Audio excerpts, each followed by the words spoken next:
Although we are joining this virtual event from different places tonight, I would like to take a moment to acknowledge that UBC Vancouver campus is located on the traditional, ancestral, and unceded territory of the Musqueam people, and we are privileged to learn and study on their land.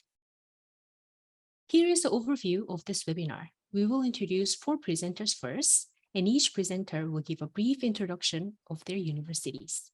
And then they'll share their tips of do's and don'ts. After that, we'll open the floor for Q&A with all 4 presenters first. And then we will open 2 breakout rooms so that you can ask more specific questions to the presenters. At around 8:25, we will come back to the main room, and each presenter will share their last takeaway message to conclude this webinar. The webinar will officially end at 8:30, but if you still have burning questions, you can stay around for a few more minutes to ask questions. Before we start, I would like to state a disclaimer that information provided by the presenters during this webinar is based on their personal experience and does not represent UBC nor the partner universities. Let me introduce our presenters. Eric is fifth-year student in Starter with a focus on marketing, and he's currently studying at Korea University. Sarah is fourth-year student in Asian language culture with a focus on Korea and currently at Seoul National University. Jaewon is in third year majoring in Asian languages culture with a focus in Korea and currently at Sungkyunkwan University. Alden is third year majoring in psychology, minoring in Asian area studies, and currently at Yonsei University. We will start with Korea University. If you have questions during the presentation, please post them on Padlet, and Son 선생님 is dropping the link in the chat now. If you open the link, hopefully it's straightforward, but if you're not familiar, you can just type your question in chat and Son 선생님 will post it on Padlet for you. Our presenters will try to post their answers briefly on Padlet, and the Padlet page will be saved and sent to all the attendees after the webinar. If you have time during the Q&A session, then we can answer some of them as well. Now each presenter will share their tip of. Okay, so now Eric is going to tell us about Korea University. 감사합니다, 선생님. 안녕하세요, 여러분. I will be speaking in English, do not worry. So I will start with Korea University, which is where I'm currently at. So a few of the reasons I personally recommend Korea University, the campus itself is very wide. It's very large. There's lots of space, lots of green. Just in this photo, you can see this main massive building and then a whole field in front of it. So that whole area, lots of students just hang out there during the day. The dorms, unlike UBC, where a lot of people hang out in the dorms area, in Korea University, it's really just around the buildings. Lots of areas to sit, and there's lots of busking as well that happens during the night, which is always very fun to watch. So I really like that. Another great thing is our fantastic buddy program, which I'm going to get more into later, but it is probably the biggest reason that I came to Korea University. The third thing is good location. You notice I say it not great. I want to clarify this. So Korea University is kind of located in the same way that UBC is, in that it's about a 30-40 minute transit ride away from the downtown.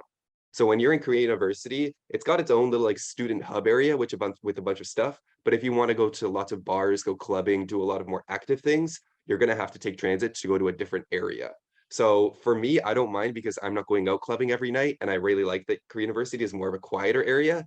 But if that is something that you really care about and you want to be closer to the more active downtown, then Korea, it might not be the choice for you. So I just want to clarify that because it is just, Korea University is in its own little sort of bubble area. Varied and interesting classes. So yeah, there's just tons and tons of classes to choose from. And what I'm going to get into as well is a lot of the classes are also offered in English. So they are very accommodating. All my classes I'm taking other than Korean are all taught in English. So it's very easy to find classes that are interesting and also taught in English. There's also the Fall Koyon Games and the Spring Music Festival. So in the fall, there is these massive sports games against Yonsei University, which are really fun. And there's also a music festival in the spring. So Korea University does have these bigger events. Yep, so I will talk about the KUBA/Cubs buddy program. So KUBA is the buddy program for all undergraduate students. Cubs is the buddy program for just business students. So I was a part of both. So I have been overwhelmed with all the buddiness. I talk to students from every for every university in Korea that we could go to. And the consensus was that Korea University has the best buddy program. Sorry, everyone else here, but it does. So one of the great things about the buddy program is how rigid and how structured it is. All the Korean buddies that you get matched with, it's about 7 exchange students to 1 Korean buddy.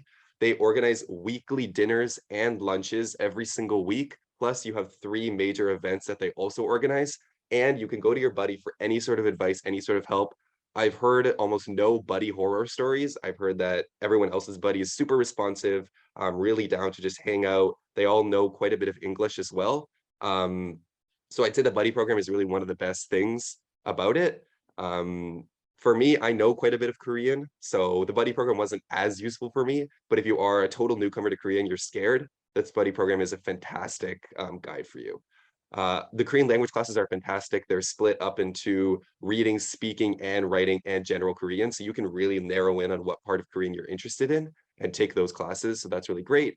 Like I said, there's lots of English taught classes, as well as there's plenty of clubs to get involved in Korea University. So there's just lots of events happening on campus all the time, which really makes it easy to kind of get into the vibe. So I wanted to go quickly through this so I can spend lots of time talking about where to live.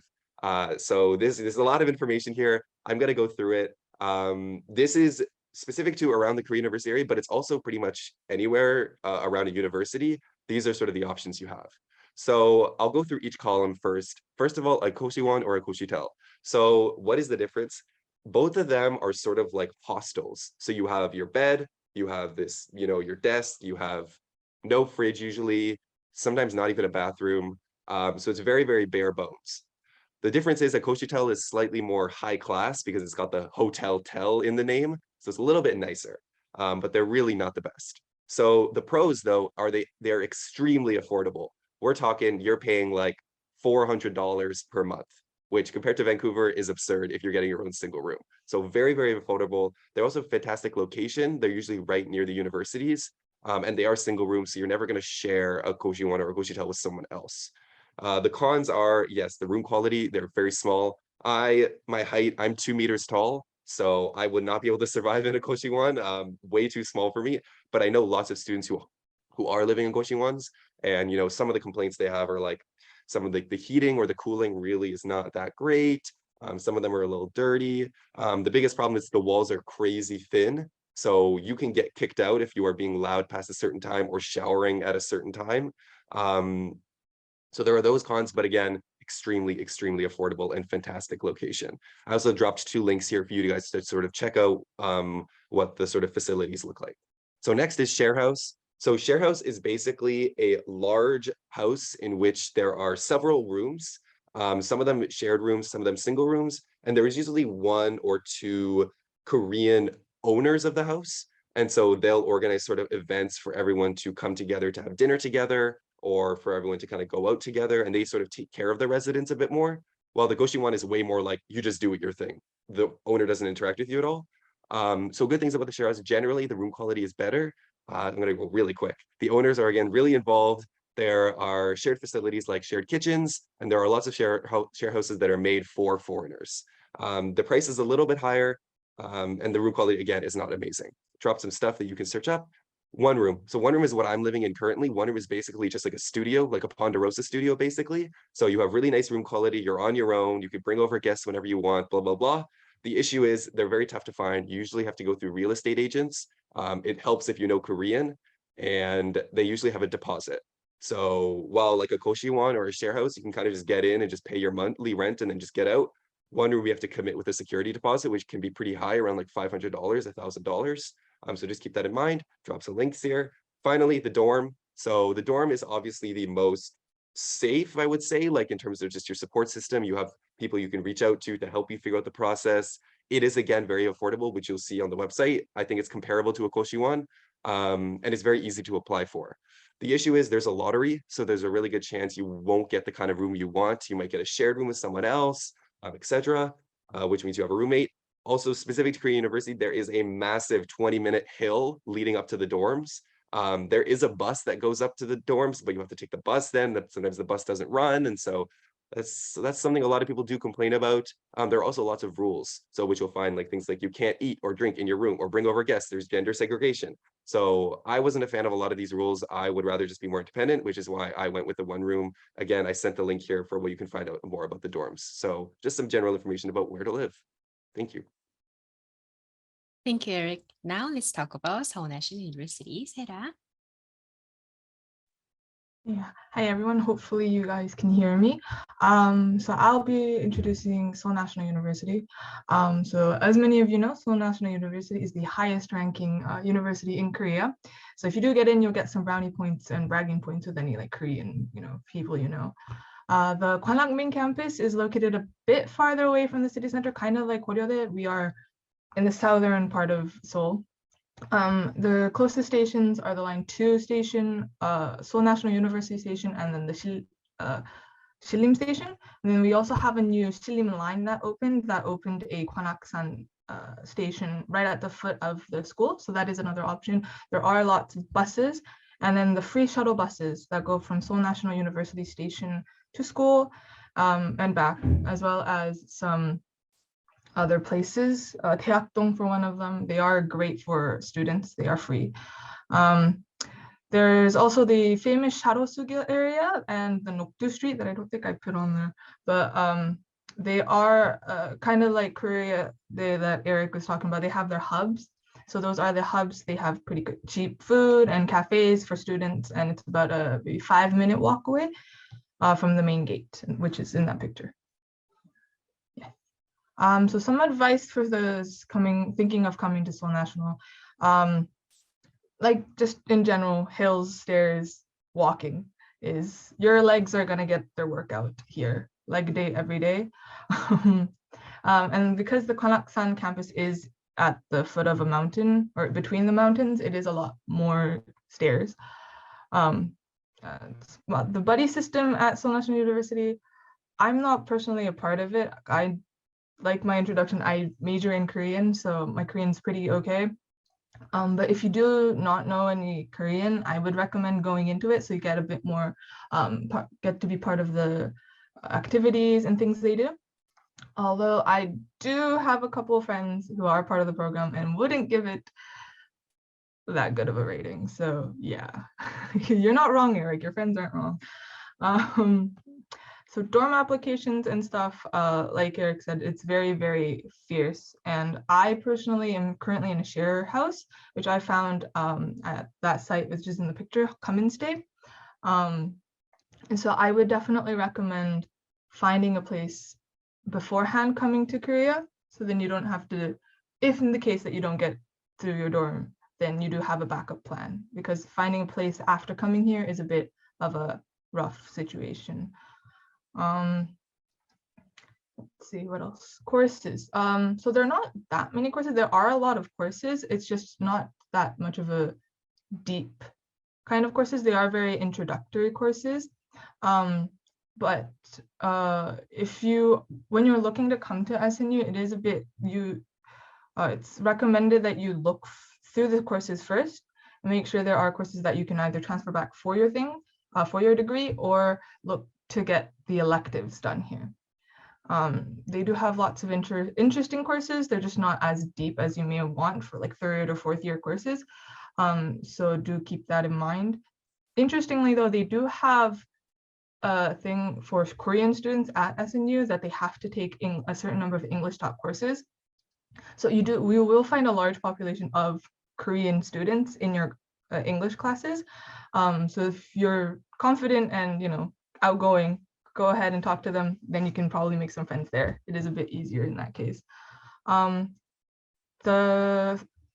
taken a screenshot of some apps that are helpful if you do come to SNU. So one of them is the Seoul National Portal one. You can look at the food menus for the week, things like your SNU online card, things like that are on there. The Learning X one in the middle is their new system that they've implemented, which they call ETL, basically just Canvas. So, we're all set with that. And then the last one is the campus map. That is very helpful when you're trying to figure out where buildings are, because the numbered buildings are not in order.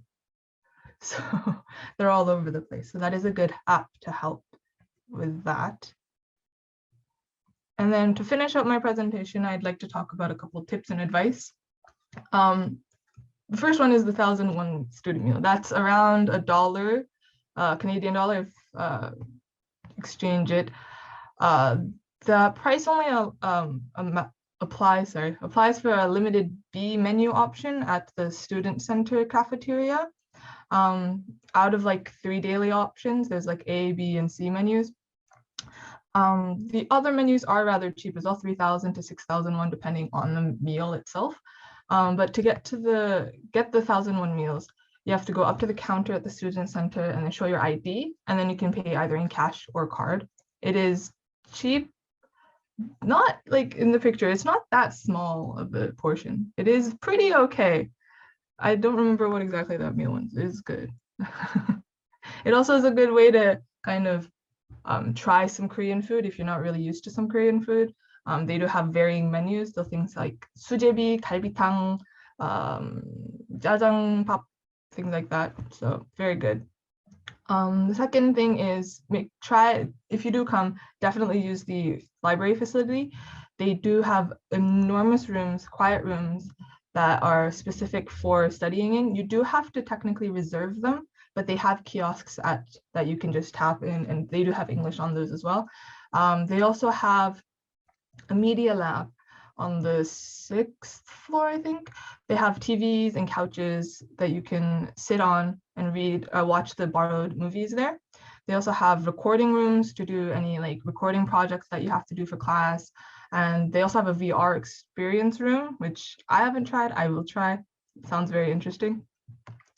Also, the library does prohibit food and drinks except for water, and they do have water dispensers everywhere, so you can fill up a water bottle whenever you need. And then finally, in between your classes, if you're looking for a place to take a nap, this is, I recommend the music listening room. This is apparently not known to most students. I have a friend who goes to this SNU who I've known from before, and he used to work there at the DJ.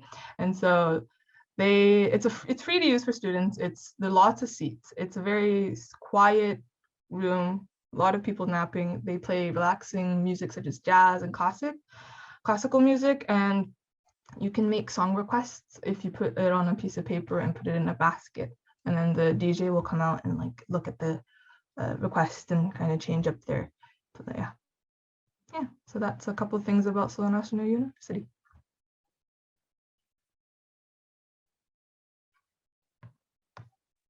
Hi everyone, I'm going to introduce Seonggyungan University. So I recommend Seonggyungan University because number one, it is the oldest educational institution in South Korea. So tracing its origins all the way back to 1398, Seonggyungan University provides a wide variety of courses which specifically explore Korea's history and traditions, including a hanbok composition class where students can learn about the hanbok making process and make their own versions of the hanbok. Many clubs at SKKU are also related to traditional Korean activities, including Korean calligraphy and Korean traditional percussion. Also, Seonggyungan University is also a very phenomenal choice in terms of location. So situated within a 7-minute walk distance from Haewa Station, SKKU is located right in Seoul's downtown. So there's no hubs here. You're situated right here. And so it's convenient in terms of subway transportation. But unlike other universities, SKKU is also an area where you can experience both the contemporary as well as the ancient lifestyles of Korea. So on the walk up to the front entrance, you can come across rows and rows of delicious restaurants, cheap snack bars, study cafes, karaoke bars, clubbing, and more. But only a 10-minute walk from the campus, you can also enjoy the peaceful environment of two of Chosun's royal palaces, which include Changgyeonggung and Changdeokgung. SKKU also preserves many of the institution's old facilities, including the dormitories, classrooms, and 2 ginkgo trees presumed to have been planted in 1519. So the university itself is considered a national cultural property in South Korea, which requires preservation. The final reason I recommend Seonggyungan University is because of its amazing student union. So the student union coordinates major events not only for the exchange students, but also for the general student population, including our Escara 22, which is a seasonal music festival. Not to brag, but famous artists including Chico, Ihai, Samdi, and Gray performed during our fall music festival this year. And occasional coffee trucks and midterm snack distribution stands are also coordinated by SKKU. I want to pay specific attention to the fact that SKKU has amazing food when they are distributed. At the most recent snack distribution events hosted to raise the spirits of students during midterm season, hamburgers, Dunkin' Donut glazed donuts, cans of sugar-free Red Bull, and goodie bags full of chocolate and Haribo jelly were provided. So the quality is really, really good. My advice. I know the presenters before me have recommended something similar, but my first advice to you is to familiarize yourself with SKKU's course registration system. So SKKU's course registration system is far more complicated than the system we use back at UBC. Just to give you a quick overview, the registration is divided into two websites: the GLS system, where you select your desired courses and put them into a course bag, as well as the course registration website itself. The GLS system website is especially difficult to navigate in the beginning, especially when you're searching for courses conducted in English, because also it's very, very competitive to enroll into courses at SKKU, especially as an exchange student, because the number of seats available for foreign students is extremely limited, or it's just non-existent. So please, please prepare a game plan in advance. This is another point that Sarah talked about, but you must brace yourself to walk several flights of stairs and steep hills. Korea is 70% of Korea is mountainous. So many universities, including Seonggyunkwande, are located on top of mountains. There are frequent shuttle buses throughout the campus. However, they are almost always packed. So if you're late for class, I would advise you to just give up. Like, it's not possible. My third advice to you is follow as many social media accounts managed by SKKU as possible. So as a primary driver of technological development, SKKU will often share school news on social media platforms, including Instagram and Facebook. It is important to keep up with recent news because it not only keeps you informed on the school status, but this is where you learn the dates and details for when to collect all the free goods SKKU is distributing. As I've mentioned above, the student union at SKKU is amazing and often holds snack stands for students.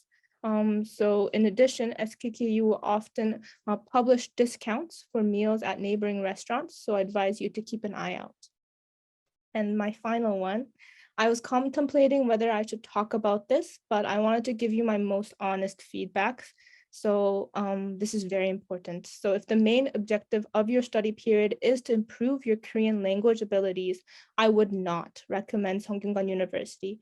Seonggyungan University is relatively new in terms of offering basic Korean education to foreign students.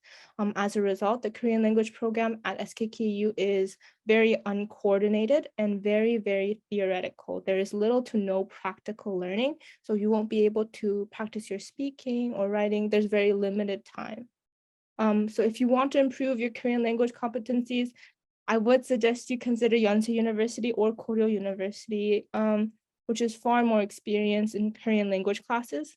However, that doesn't mean SKKU is a bad choice. SKKU is absolutely exceptional in all other branches of academic courses, including research and development, which is sponsored by Samsung, as well as political, economic, cultural, and historical learning. Thank you, Jaewon. Let's go to Yonsei University. Alton, please. Okay, hello everyone. I'll be talking briefly about Yonsei University. And the first thing I would like to say is that one of Yonsei's main point of attraction would have to be our campus. If you are a fan of K-dramas, I'm sure you have seen our campus in at least one of the dramas you've watched. It's a beautiful, green, bright, and spacious campus where it's always so nice to just be outside, enjoy a cup of coffee in the cafe, study in the library, or even just enjoy the green and maybe catch a drama filming happening on campus. If you've seen Extraordinary You, True Beauty, and Snowdrop, they all had scenes filmed here at our campus. And actually this fall term, I was also able to see quite a few filmings for the recent drama Cheer Up, where they would either be at the front gate as a picture I posted there, or with a really nice red car at our main building or at the convenience store nearby. And the second point is that there's quite a few things that happen on campus, and we do have quite a few events happening throughout the year. In the fall semester, like Eric said earlier, we do have the Yonsei Korea University Games, where there's soccer, baseball, ice hockey, and basketball matches between the teams of both the universities. Lots and lots of students come and support our teams and our cheering teams at the venues. And it is also usually during the spring term that we have our Akaraka School Festival. But I was very fortunate that the school festivals actually happened this fall term for all of our universities as well, because it hasn't happened for 3 years over COVID. Quite a few celebrities came here as well, not to brag, but we have had Ive, Le Seraphim, Chico as well, New Jeans, and in the past we've even had IU here who've come to perform repeatedly. And we also had other celebrities and comedians come for a little program as well. If you can see on the right side, the picture that I posted, that's where the comedians came. And my third point is that our campus is located in a really nice location. We are just across from Sinchon, which is an area with everything you need, grocery stores, restaurants, cafes, cat cafes, ice creams, gyms, shopping, and so many more. And to those of you who enjoy the nightlife, we're also very close to the Hongdae area, which has quite the scene for that too. And also we're not that far away from City Hall, the palaces, museums, and other tourist attractions as well. So you will always be able to find the food that you need. One semester here and there's still so many things to try and you're never out of good food options. But finally, entertainment aside, I would say that as one of the leading institutions here, there is no doubt about the quality of the academics that happen here at Yonsei. And I suggest you explore while you're here courses that are specific to Korea and the region. Things like understanding K-pop class or learn Korean at the Yonsei Korean Language Institute. I have really quite enjoyed both of those courses as I'm conducting my exchange here. And in terms of advice, one of them would be on the topic of course registration, as the other speakers have also mentioned. The system of registration here in Korea is quite different to that of UBC. At Yonsei in particular, to maintain status as a registered exchange student, you need to be enrolled in at least 9 credits. And whether you are set on choosing Yonsei or not, I advise you to go onto our course page, check out which courses you are interested in first, and also check whether it is open for exchange students, because also at Yonsei, not all of the courses are. And then just jot them down, jot which ones you're interested in. And this way you could also find out if Yonsei is the right choice for you and offers the courses you want or that you need. Our registration happens on 3 rounds. The first round is where you will be given mileage points and you bid for the specific course you want. So you will have 72 mileage points at first, and you would then have to divide these points up between the classes you want to take. So if there is a class that you really want to take, then you should bid more of your mileage points there. And then the second round is the waiting number system, where it's a first come, first serve basis for the remaining spaces or if new ones open up. And then later on, there is an add drop period where it is your last chance to modify and add a new course. Afterwards, you can only drop your courses at the final withdrawal period, which happens in October. The second advice is about dorming applications. Just like the other speakers also have mentioned, it is quite competitive. So once you're registered and get the dorm application information, I do suggest logging in and registering right away, especially if you want a single room here. But I do think that it is quite convenient living on campus as you're very close to classes. I'm actually in a double here with a roommate, and one of my classes happened in a building right behind my dorm. So it is just a 5-minute walk connected directly through our lobby, which is very, very convenient. And finally, I really do suggest you follow and participate in Yonsei's Mentors Club. This is a club for international and exchange students. They host quite a few events, including campus tours during the beginning of term. They have a really nice Seoul tour with activities like going on an evening cruise at the Han River. And also they have some gathering parties throughout the term. They also have a mentors program where a small group of exchange students will be paired with a Korean Yonsei student. They'll get to have dinners together, go on trips together and things like that based on your preference, which you will fill up at a form.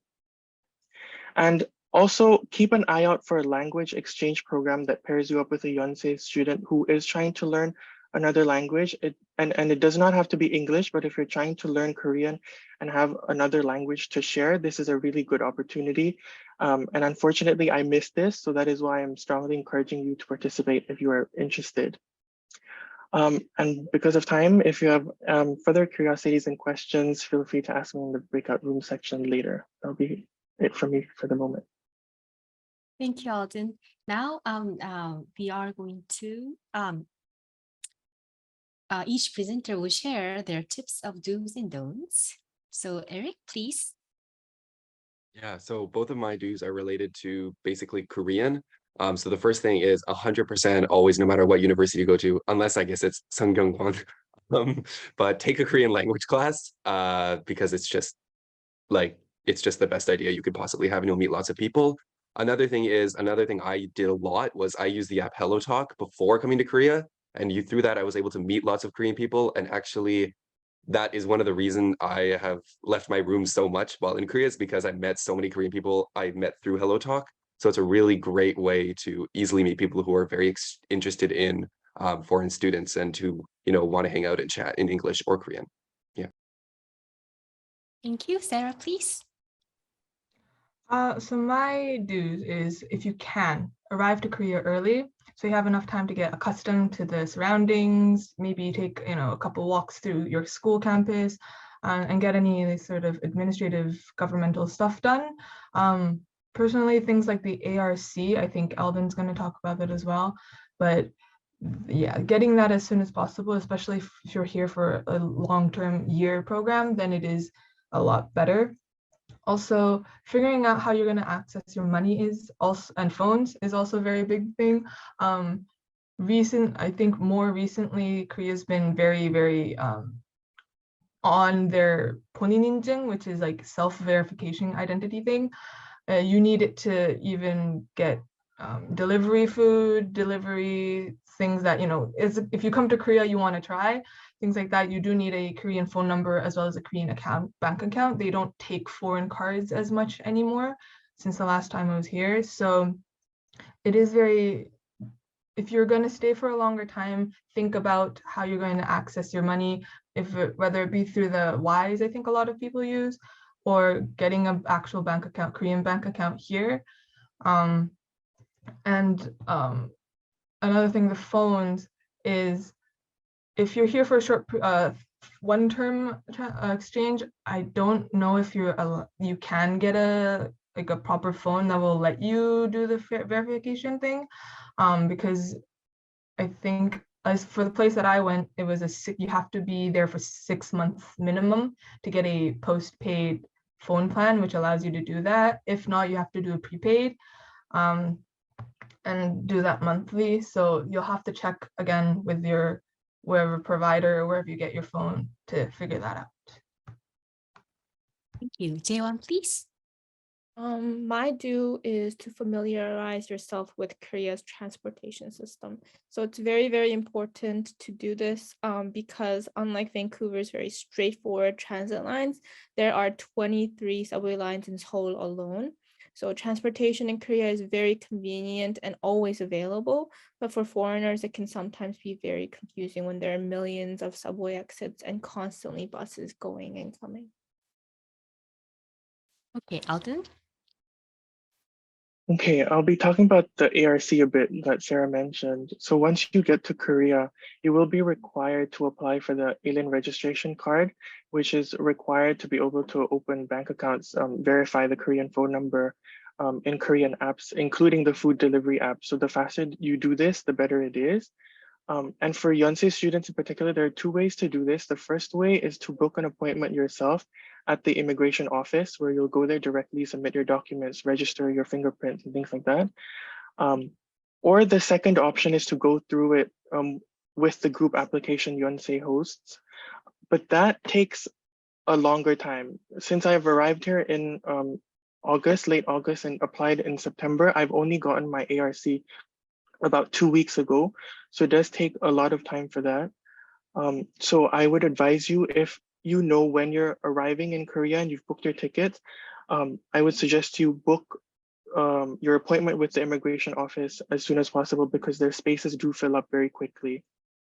And the second I would say is to download Naver Maps or Kakao Maps, because Google Maps and Apple Maps don't really work here. And also make your Kakao Talk account, because that's used by everyone here in Korea, including cafes, how you get your notifications when your order is ready, also through Kakao Talk. And also even communicating with your professor is usually held through Kakao Talk as well. Thank you, Alden. Next, let's listen to what our presenters don't recommend. Eric, please. Yeah, so this may seem a little bit weird, but I would actually recommend not making plans to travel around Asia before arriving in Korea. A lot of people, they like lock in their plans and they already buy their tickets. They're like, I'm going to go to, Japan and then Philippines and then Singapore, and they have that all set up. But when you actually land in Korea and you meet other exchange students who are suddenly like, oh, I want to do a weekend trip to Japan. And then you're like, oh, but I already made this plan another time. And then suddenly you've locked yourself out of a lot of kind of once in a lifetime opportunities to just randomly go on these trips. So I would actually recommend keeping your schedule as open as possible and just keeping yourself as open as possible to opportunities with other exchange students. Again, this is not like Canada where you go for five-hour flight from across the country. If you want to hop to Japan for a weekend, you can very easily do that. And so I think, making these spontaneous decisions is usually more exciting than locking yourself into a whole travel itinerary before you've even arrived in Korea. Thank you, Sarah. So my don't is, again, money. Don't spend too much. It's very easy to want to go out for food every day and go to a cafe every day and things like that, shopping, nightlife, things like that. It's very easy, cheap each time, but it does get to accumulate. If you don't have a budget spending kind of the yoyu, I guess the wherewithal to do so, I would recommend trying to budget yourself, especially if you're living in a koshwon or a one room or in a share house where you have the facilities to cook. Then I do recommend trying that out, because it's also fun to go to the shijangs and go out to the markets and things like that, because that's also an experience. Okay, thank you, Jaewon. My don't waste your LTE and use your public Wi-Fi. So the rumors are true. There's Wi-Fi everywhere in Korea, in buses, subways, streets, you name it. So please do not waste your precious LTE plan and take advantage of the public Wi-Fi provided all throughout the city. Another don't I forgot to include was don't just cross the street without looking both ways, even when the light turns green for pedestrians. The Korean traffic situation is very, very different in Korea, and there is definitely no pedestrian first in the Korean drivers. They are first no matter what. So look both ways when you're crossing. Thank you, Alden. Okay, so there are so many things to do when you get here. There are so many festivals. You would want to be going sightseeing to so many places. You want to try different types of food, the concerts, and there's just a never-ending list of things to do. So make sure you do pace yourselves too and enjoy Korea to the most, but don't feel obligated to go to every single thing there is and exhaust yourself while you're at it, because there is that feeling of a fear of missing out sometimes. But you should take your breaks when you need to as well, because you want to stay healthy too, so that you'll be able to enjoy the most out of Korea.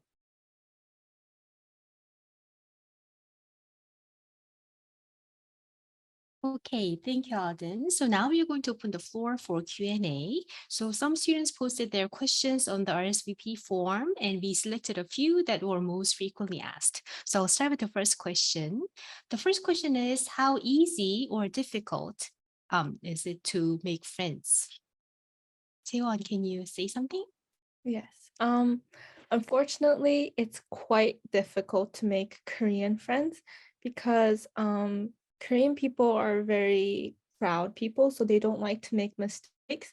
So the fact that they need to speak English to you as a foreigner, they're scared to make mistakes when they're speaking English. So often they won't approach you first, which is why I would recommend that you approach them first. And once you approach them, they're willing to talk to you and they're much more open. Anything else to add, other presenters? Maybe Eric? So I think, I mean, the most obvious thing is practice Korean and try your best to speak Korean, because that'll immediately make any Korean person way more open to having a conversation with you.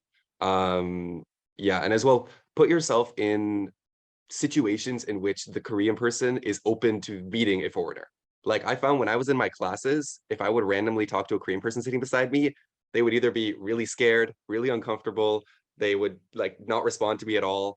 Like they're just not, Korean people tend to have only certain situations where they feel comfortable and they're ready to then interact with a foreigner, which sounds quite racist, and it probably is. So I think just making sure to be like, okay, I can go to this specific event that is made for Korean people who want to meet foreigners or foreigners who want to meet Koreans. And now you are in a situation in which the Korean person is a lot more open. So again, going on apps like Hello Talk, where Korean people specifically go there to talk to people who can speak English and who are learning Korean, right? So really putting yourself in situations where Korean people are ready to then interact with a foreigner and learn about you. Thank you. Okay, so anything else to add more? If not, I will go to the next question. So next question is, how fluent should you be to adapt to life in Korea? And if you take courses offered in English, do you have chances to speak Korean? Yeah, so I will quickly go through this. So I know people in my who came from UBC who did not know a word of Korean. And they are frankly more active than I am in terms of experiencing Korea. So your level of Korean comprehension and speaking ability, I will honestly say it does not limit you from doing lots of things in Korea, is what from what I've seen. If you're a very extroverted person, if you're ready to go through some awkward interactions, trying to speak broken Korean, you will be fine. You will go out there. I am nearly fluent in Korean, and it's just my personality, I just get lots of anxiety. So if you're just ready to go out there, then your ability in Korean, I don't think will limit you that much. That being said, you will always feel very much like a foreigner, and there will always be little nuances and things that maybe you don't catch on, and you always kind of feel this me and them. If you want to feel more, I guess, a part of Korean society and a little more immersed, then learning Korean is a great way to do that. And it's a great way to show respect to the Korean culture. But you do not have to be fluent in Korean to really do everything in Korea and go on all these activities and do all these events. I think that's something that's changed in the past 10 years, where Korea has become a lot more accommodating. But again, you will always sort of feel like it's an us and them sort of situation. Whereas if you are able to speak Korean, you are able to immerse yourself in the society a little more. In terms of in class, if the class is taught in English, there will be no Korean speaking. If the class is taught in English, every Korean student in that class is very good at English. Like I have an American politics class, and there are Korean students who are throwing out words like legislature and Congress, and they're just like as fluent as a native speaker. So if you're in an English taught class, there's a very low chance you'll be able to speak Korean. Your best chances of speaking Korean are, again, to be in either a class taught in Korean or in a Korean language class. Okay, thank you. All right, so let's go to next question. What do you enjoy most out of Go Global Exchange? Okay, I'll share a bit of my experience on that question. And I think one of the most exciting things and the parts that I enjoy the most include meeting people from various backgrounds, from a lot of great universities around the world as well. And what is good is that all of us who come to Korea shared our common interest in Korea and the Korean culture. You will easily find people who want to go to the things that you would be interested in too. Things like exploring the sites that I've mentioned earlier, trying different foods, going to concerts. And I think that these experiences really make have really made my exchange program fun. Concerts here, for example, are much cheaper than they are elsewhere, and they're lots of fun because, you know, Koreans also are very excited in watching their concerts. They would give out free stuff, and it's just a different feel to concerts elsewhere. Okay, so then do you have any questions on the Padlet? Oh, yes, we have. We have a very interesting one question here. So the question is, when is the best time to exchange to another university? Which year? Like second year or third year, fourth year? What do you think? Anyone want to answer the question? 네, 사라 씨?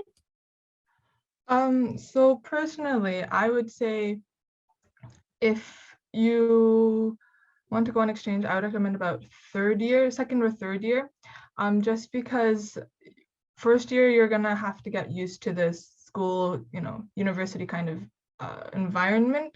And by second or third year, you'll have a better understanding of what you want to be doing in the future. And then getting courses and experience outside of your home university would be, I think, if you don't know what you're going to do in the future, it is harder to find courses that you want that will transfer back to UBC for those courses.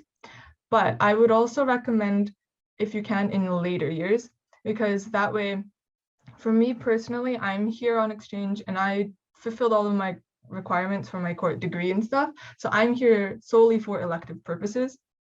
That gives me a better, broader range of courses that I can take that aren't limiting myself to the specific degree that I'm doing. And I've seen a lot of other students struggle about finding courses that would reflect back at UBC and be helpful for their degree outside of electives. And I do have some friends who are from Britain who don't have electives at all in their degree. So they have to choose courses that are part of their degree program, which they are struggling with. So if you have a bit more leeway in terms of in the earlier years that you can take more introductory classes taught in a different country, that's great. If not, coming in a later year and then finding elective courses to fulfill is also a good, I think, idea. Okay, and there is one more interesting question on the Padlet. What is the recommended number of courses to take each term? Who can answer this question? Probably each presenters has different opinion, maybe. Who wants to go first? 누가 해볼까요? So I can jump 에릭 in. 씨, 네. So right now I'm taking 4 courses. I'd say from what I've heard from my friends, that seems to be the standard of what a lot of students are taking. Keep in mind, you are paying for 15 credits based on UBC tuition. So either way, you're paying for the 15 credits. So yeah, a lot of students try to take more than 3. I think I don't feel comfortable taking 3 courses because if I'm paying for 15 credits, I want to get as much worth out of my money as possible. So that's just my personal thing. But I also don't want to take 5 courses because that can be quite a bit, especially if you're taking higher level courses. A lot of people tend to say, oh no, like, you know, if you're on exchange, your classes are easier or your professors marked you easier. I don't know if that's completely true, especially if you're taking courses with lots of Korean students in them. They're not necessarily very easy at all. So I would be wary of that. And certainly there are specific courses that maybe like, you know, if you're more experienced with them, you know, they'll be a little easier. But I would not say overall that courses are generally easy, so you can just kind of pile them on. I think, and it's also like, there are going to be times when you're going to be so bored of going to travel around Korea that you're going to be like, okay, I have class. Finally, I have something structured to go to. Like, it sounds counterintuitive, but there are days where I'm like, I'm so tired. I don't want to go out. I just want to just focus on my classes and just be a regular student. It's very hard to go from being a full-time UBC student to just going around partying in Korea. You're going to want the structure of classes. So I would actually say that even if you do take 4 classes, you're not going to feel like because of classes, you're not able to do a ton of stuff in Korea because you're still a student. You're in that mindset of taking classes. And so it's not going to feel like it's taking away from your experiences of what I found. So I would say 4 is the golden point of what I've seen. Hey, thank you. Do we have any more questions on Padlet? Actually, there is one more question about Yonsei University. So does Yonsei University offer some math and statistics courses in English, Alden?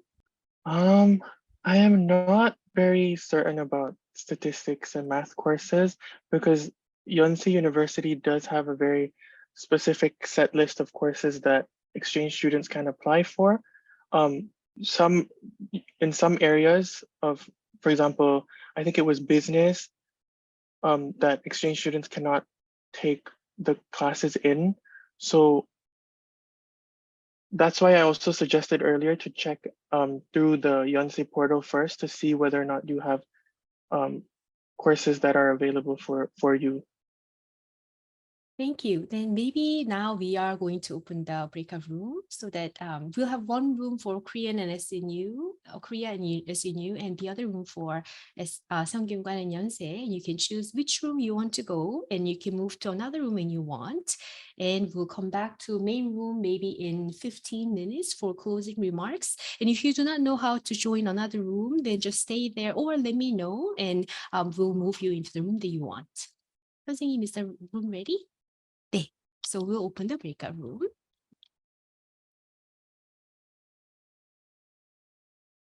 So I hope you got some answers for your questions. Now let's listen to what each presenter wants to say before we end this webinar. Eric, please. Yeah, I just want to say, don't put too much pressure on yourself. This exchange does not have to be a life-changing experience. It can just be a fun one. So I think just going in with an open mind and being ready to just have a good time. Thank you. Jaewon? I would say don't be afraid to ask for help. Korean people are nice generally. All the people I've come so far are pretty nice. So with a language barrier and whatnot, I understand it's very difficult to ask for help, especially when you're uncertain whether the person listening to understands English.